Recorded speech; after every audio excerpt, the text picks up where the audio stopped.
குண்டுகள் அஸ்திவாரம் load bearing ஸ்ட்ரக்சர்னு சொல்லுவாங்க. ஸ்கொயர் ஃபீட் பார்த்திங்கன்னா சதுரடி வந்து இந்த பில்டிங்கை நம்ம 1700 எடுத்திருக்கோம். பேசிக் ப்ரைஸு. ஸோ பேசிக் மெட்டீரியல் தான் வரும், பட் குவாலிட்டியாக இருக்கும்.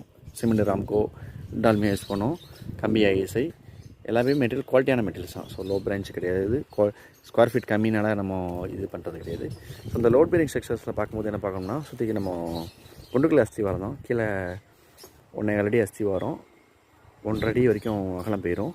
மேலே வரும்போது 1.25 அடி 15 இன்ச்சு குண்டுகள் கட்டுவோம். ஸோ சுற்றி காம்பவுண்டுக்கு மார்க் பண்ணியிருக்கோம் பாருங்கள். ஸோ 4 பக்கம் கட்டையை போட்டிருக்காங்க மேசன்ஸு. ஸோ ஃபவுண்டேஷன்ஸ் வந்து ஆல்மோஸ்ட்டு கட்டிகிட்ருக்காங்க. நம்ம 3 ஃபீட் கட்டுவோம் பூமிக்கு மேலே. கிளைண்ட் 4 அடி கேட்டிருக்காங்க, எக்ஸ்ட்ரா 1 ஃபீட்டுக்கு அது பேமெண்ட் தராங்க. ஸோ பாருங்கள் கட்டிகிட்ருக்காங்க. 15 இன்ச் அகலம் இருக்கும். இந்த அகலம் பார்த்திங்கன்னா 15 இன்ச்சஸ் இருக்கும், குறையாமல் இருக்கணும்.